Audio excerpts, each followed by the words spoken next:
If you need any Xbox or PlayStation codes or anything gaming related, check the referral links down in the description. They'll take you to g2a.com. They already have a discount on most of their goods already, and with the code CHES at checkout, you can get yourself an extra 3% off as well. Hey guys, how's it going? Cheers back again and welcome to episode number 27 of the Inter Milan career mode here on FIFA 15. Today we've got a one-off live commentary of the Europa League Cup final. So you can see we're playing against familiar opposition though, Fiorentina. We've actually played them twice in the league already. We won 2-0 away from home and then got a 1-1 draw at San Siro later in the season. So I'm not really too sure what to expect from this one. Not the ideal starting 11 either. Obviously, as you guys know from watching me for a while, I am a little bit of a stickler when it comes to players' overall fitness, and a few of my players were quite tired, so I've dropped them to the bench. Players like Palacio, Guarin, Shaquiri and Alvarez, Balanta, etc. So we've got Campagnaro, Nagatimo, Podolski and Marco Sau in the starting lineup, but we should be strong enough here to have a decent game as well. We've got Jonathan on the right rather than the less than 100% fit Cavanda, but this will obviously take the same sort of format as the My Player episodes do, where we'll just do a live commentary. Probably won't be full game highlights, but will be an elongated episode with the majority of the highlights in there, so that you guys get the full experience from a European Cup final. Obviously, this is our first chance for silverware this year here at Inter. Hopefully it won't be our last in the entire series, and fingers crossed we can actually get off to a good start. The cup final's being played at White Hart Lane, so it'll be interesting to play in an English stadium with two Italian sides. We'll have to wait and see how we get on. Obviously they're playing in white, so fingers crossed the side playing in white at White Hart Lane don't fare better. Of course, we knocked out Chelsea in the semi-finals, as you can see, and our opposition knocked out Athletic Bilbao in the other semi-final on the other half of the draw. So we know that they're a good side. We know that they can score against us because they got one against us at the San Siro with a 1-1 draw. But we know we can beat them as well, crucially, thanks to the 2-0 win away from home in the first few months of the season. So I'm hoping for a good result here. I've got my fingers crossed, I've got my legs crossed, I've got my toes crossed. Hopefully I won't actually cross my eyes because I won't be able to see the TV, but you know, I've got everything crossed other than my eyes. Hopefully we can get ourselves a good result. Drop the video a like if you enjoy, of course. It really helps my channel out when you do so, and obviously subscribe if you haven't already to make sure you don't miss out on any further content, whether it include live commentaries like this or normal commentaries for the rest of my series. Obviously my player's live, but everything else is post-com, although I always do like to do a live commentary every now and again when we get to a final like this. They're playing Kuma Babacar up top alongside Mario Gomez, with Lorenzo Insigne, Cam, Rossi and Bernardeschi out wide. It's a weird formation. It's the same formation that Juventus played against us recently, and we actually got a defeat in that game, so I'm going to have to try and fare better against it this time around, although obviously the individuals in question aren't quite as good at Fiorentina as they are at Juve. But less of the intro waffling, let's actually get into the game and play some football, shall we? Forza Inter. Fiorentina's side is actually quite similar to ours at present in the way that they have a couple of issues with fitness for a few players as well. That's a good ball to Jonathan, actually. I'm going to try and stand this up. I'm expecting, obviously, Marco Sau, good header, well saved. I'm expecting Fiorentina, I'm expecting Fiorentina to play a very aerial-based game when it comes to their attacking, because obviously they've got two big strong centre forwards. Marco Sau could be in here. I'm going to try and get back onto his right foot. Chance to go 1-0 up, and we've taken it immediately. Inter Milan 1, Fiorentina 0 inside 12 minutes in the Europa League final. Exactly the start that we were after. Playing it on the floor really nicely, utilising the pace of Marco Sau. What I was going to say was they expect them to utilise the area balls into the box, because of course they've got Mario Gomez and Kuma Babacar up top. Obviously two big, strong, physical players. So I do expect them to be quite strong when it comes to getting the ball out wide and into the box. Obviously they've got Lorenzo Insigne from Napoli, but actually they're going on a nice move here, straight from kickoff. Hopefully Babacar can't find Insigne. He has done, but Gary Medel's shown the good strength. That's one good thing, actually.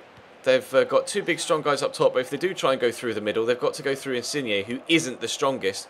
We do actually have a couple of big strong centre-backs to try and counteract that. Tomovic, though, and Micah Richards getting it away from me there. Obviously, they've got strength throughout the side there with players like Micah Richards at the back. I've got small little Marco Sau up top, but as you've seen, it's not necessarily a bad thing for us because he's already been able to get in behind and score a goal. But we've also got the larger, the stronger Mauro Icardi up top alongside him, so it's kind of a little and large scenario up top, kind of an Owen Heskey sort of thing, I guess, with the small pacey guy with not much strength alongside the guy that is absolutely massive and got loads of natural strength. But Medell's actually gone on a nice run here.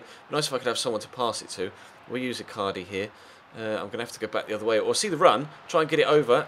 Got it to Gary Medel. Good first touch. Medel with a shot. It's 2-0. Internazionale 2-0 up after 20 minutes against Fiorentina. This was the scoreline when we played them away from home, and it didn't get any bigger than this. But we've had a fantastic start here. Couldn't have asked for more, really. Gary Medel with a really good finish. Goalkeeper no chance, and we are 2-0 up in the Europa League final. Gomez. I cannot outmuscle him. He's so strong, Mario Gomez. And that was a gorgeous little ball through to Rossi. Here's Borja Valero. He's obviously going to be their main creative port of call, you would have thought, considering his good passing and good dribbling. Icardi's got a run on here, but I really don't fancy him up against Micah Richards. Got men over, though, on the far side. Fiorentina being cut apart here. That wasn't meant for Marco Sal. Good opportunity there to try and get them in behind for a third goal if I'd have been able to get it out wide. It does do that sometimes. It does it less so this year than it did last. Oh, I thought it was going to go out. I gave up on it. It does it less so this year than it did last year. Gomez with a header goes over the top of the bar. Obviously, last year in FIFA 14, if there was two options for a pass and one player was offside, even if you angled the pass towards the man that was onside, it would kind of automatically pass it to the guy that was offside, which was extremely frustrating. This year, it's not so much of an issue, but occasionally, as you saw there, it does actually happen. I was trying to get that ball a moment ago across to the two men that were over on the far side. This is the sort of thing I wanted to do to Juve, because obviously their defence is very narrow, as you saw from the lineup. Chance, Marco Sal with a header, Nato with a good save. As you saw from the starting lineup, their three centre-backs are very narrow, and they've got two CDMs sat in front of them. The only wide players they've got push higher up in their midfield with Bernardeschi and Rossi out wide. So clearly it's been working so far, trying to get down those wide areas. They're going to try and do the same themselves here, but Mario Gomez is offside. Good half an hour, or good opening half an hour for us here. Unfortunately, no third goal, but we still maintain our 2-0 lead, and we are definitely in control of this cup final. Rossi has got the run of Babacar here, was onside. I think the ball was initially intended for Mario Gomez. Can I get rid of this? That really wasn't the best of attempted clearances, was it, Jonathan? Neither was that one, but we have managed to get it safe at least. Lucas Podolski will spread it out wide, and Agatimo is absolutely rapid, so we'll just run. I'm not really too sure where to play the pass, though. Oh, we'll go all the way across, because Jonathan's over here. Then we use the man in the middle. It's Gary Medel. Get it out wide to Marco Sal. Try and do Micah Richards with a nice turn. Marco Sal, it's 3-0. I did not expect this game to go this way. Fiorentina have given us two very tough games so far this season, but Marco Sal buries that one. 2 goals for him in the cup final. Couldn't have asked for more for him, really. That pretty much pays for his transfer fee. Oh, delighted with the way this has gone so far. 3-0 up after 37 minutes. Valero into Babacar. I don't want to let them have much space here on the edge of the box. Bernardeschi, that's a nice one too, actually. Works it into Mario Gomez. This is a brilliant move and a top save by Handanovic, but oh my god, he's so strong, Kuma Babacar. Bernardeschi's first touch lets him down. I can't quite get it out though. Gomez wins the header. Please, I just need to get this clear and make sure we don't concede before half time. That was a very difficult passage of defensive play there. Oh, Micah Richards, they've got so many strong players in their side. Just been having to try and play it around them to avoid them so far in this one. See the run on the far side though from Nagata. We'll play it into him. Good first touch. He scored a goal from similar range earlier on in the competition. This time though, unfortunately, that one well high and wide. Obviously scored a fantastic finesse shot against, was it Chelsea in extra time? Maybe Chelsea may actually have been Galatasaray in extra time. I can't quite remember. I think it was Galatasaray, wasn't it? When he scored from that sort of range, whipping it in off the bar. But so far, 3-0 up as we head into the second half, sooner rather than later. Oh, ref. That was a solid challenge. From behind, should be okay though. I wouldn't expect a red card to come here. It is just a yellow. Was not the nicest of challenges though from Borja Valero. Poorly timed, I think, more than malicious. You'll see from the replay. Podolski just gets to the ball first and goes for a turn. If it had been directly from behind, you might have seen the referee pull out a red card there, but luckily for Borja Valero, and luckily for Fiorentina as they sit 3-0 down in the cup final, he is going to stay on the pitch. Gary Medel's feet aren't quite quick enough there for me to be able to get around the defender. Now it's time for Fiorentina to come on an attack, but Vidic cuts that out nicely. I just think the formation for this Fiorentina side just hasn't worked at all for them. They've been quite poor, to be completely honest. They're trying to slot this through for, it was meant for Gary Medel, but Podolski actually chased after it. They've just been quite disappointing, actually, Fiorentina. After 2 you know, tough games against them earlier on in the season domestically. In Europe, they just haven't been on form so far in this one. Obviously, there's still 35 minutes left to go, but as you can see, they're not really trying to carve me open. They just don't have too many options on when it comes to going forwards. They've got so many men back in defence with the three centre-backs and then the two CDMs that they just don't have any options when it comes to the attacking side of the game. And I'm just able to quite simply play it around them. We'll slot this through for Marco Sal. Chance to get a hat-trick for him. Fires it straight at NATO. Obviously, Juventus had the personnel, or the quality of personnel, to be able to play this formation successfully against me with obviously Paul Pogba and Arturo Vidal, Carlos Tevez, etc. But Fiorentina just haven't been good enough. Really, just haven't been good enough. I'll try and get Sal a hat-trick here again. Icardi's brought that under his spell well. Left-footed shot. Again, a good save by NATO, and it still won't drop to Marco Sal. Half an hour left to go now. Play this inside. Podolski are caught on the ball by Babacar, and they're going to come away with it. I might make a change in a minute just to freshen things up in the middle for me. I think Mateo Kovacic is getting a little bit tired now, so I might have to take him off, and or Gary Medel, just to freshen things up in the middle. I do have Musa Sissoko on the bench, and Brozovic actually, so we've got plenty of options. Podolski squeeze this through. Marco Sal just ignores the ball. Regardless, we'll push on. In fact, I am going to make those changes now for when the ball next goes out. Kovacic and Medel are both quite tired. We'll take Medel off because he's the more fatigued of the two. Unfortunately, Shaqiri, Palacio and Guarin are still quite tired. But I'm going to put... No, not that way around. I wanted actually to put Shaqiri on for Lucas Podolski. There we go. Put Shaqiri in a cam position. See if we can really put the nail all the way through. One last blow of the hammer. And make it 4-0, really put the game to bed. We'll have to wait and see if we can do that in the next 25 minutes or so. Here's Babacar down the left-hand side. Not really too sure which way it's going to go. It's been so easy. Babacar and Mario Gomez initially started off very strong indeed, but they've just not been good enough. I think it's the same. Oh, what a tackle from Badez. That was really good. One piece of their play so far that's actually been world-class was that tackle. Rossi's coming down the right-hand side. Campagnaro trying to shadow with him. That's a good ball in. Babacar with the header. And they've had two headers now like that. Mario Gomez missed one not in the first half as well. And now Babacar is so poor. You'd have thought he would have buried that into the back of the net. Same with Mario Gomez from the first chance. Badez disappointed. We are making the changes now, as you can see. They're taking Rossi off. Well, actually, no, they might be bringing Rossi on, and they've been playing Rossi at right mid, and now they appear to have brought on Giuseppe Rossi. So that's quite confusing when they've got two players with extremely similar names in the side. But I'm going to try and turn his side with Nagatomo here. We'll try that finesse shot again, but NATO again with another good save, and it was confirmation top left. Giuseppe Rossi coming on for Kuba Babacar. So perhaps they're going for a more technical approach now rather than the physical approach up top, although Insigne is still on the pitch and quite technical, and they've actually won that header quite nicely, Giuseppe Rossi, but he's had good impact so far. Here's Mario Gomez, although I'm sure they would have preferred it to be the other way around with Insigne out wide and Gomez in the middle, but we'll head that clear. Just over 10 minutes to go. We still sit 3-0 in front. Here is Rossi. I thought it was Rossi that was going off, but it wasn't. And Badez actually could get it back to Rossi. I was trying to cover that pass off. It's not quite worked. They've still got it.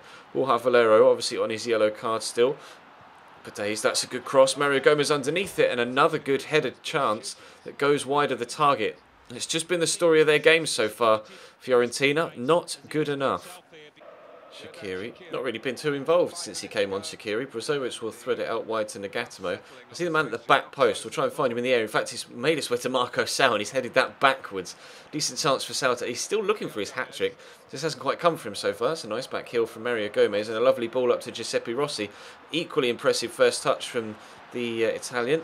And he's got this inside well. This is a really nice move, and Handanovic needed to make the save. Wasn't quite on point with my defensive duties there, to be completely honest. But Borja Valero is going to stand the corner up into the middle. We'll see if they can get themselves probably just a consolation goal at this particular stage. There's Stefan Savic, and that's gone wide for a goal kick. All of their chances seem to have come through the air.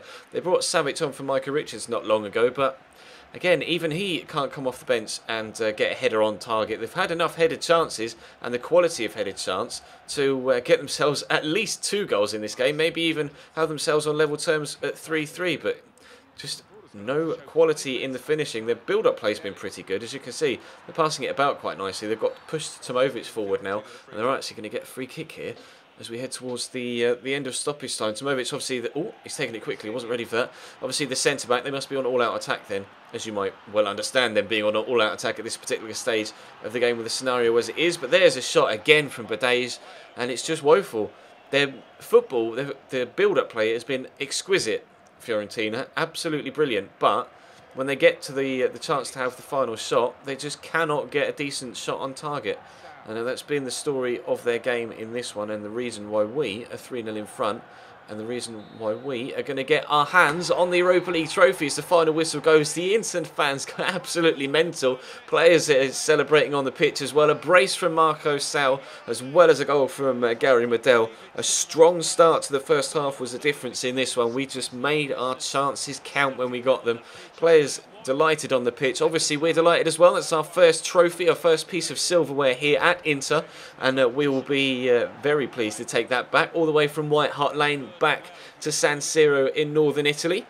I'm quite chuffed with that, actually. The performance was good from us. We defended quite well, although obviously they did have quite a handful of chances to get some goals, but they didn't take them, and that's the most important thing. We took ours, so we'll hopefully get ourselves some... the disappointing thing is, obviously, they've introduced a new rule this year that if you win the Europa League, you qualify for the Champions League, regardless of league position. And we could do with that, because it doesn't look like we're going to qualify for the Champions League. There we go, up goes the cup this year through the... through a league position, because it looks like we're going to finish 4th in Serie A, unfortunately, but we've won the Europa League, and obviously FIFA's not quite realistic enough to introduce that new rule, so we will be, I would presume, in the Europa League again next season, but we now have a title to try and defend in the Europa League next season, and then we'll try and get ourselves into the Champions League for Season 3. But that is going to bring today's episode to a close, guys. Thank you very much for watching. Drop the video a like if you enjoyed, of course. Really does help the channel out, and of course as well, subscribe if you haven't already. We're closing in on 60k as I record this, so fingers crossed we can hit that sooner rather than later, and I might get out a Q&A special or something like that for the milestone. But that will bring today's episode to a close. Thank you very much for watching. I will see you later on tonight with Career Mode Road to Glory, and then a stream after that.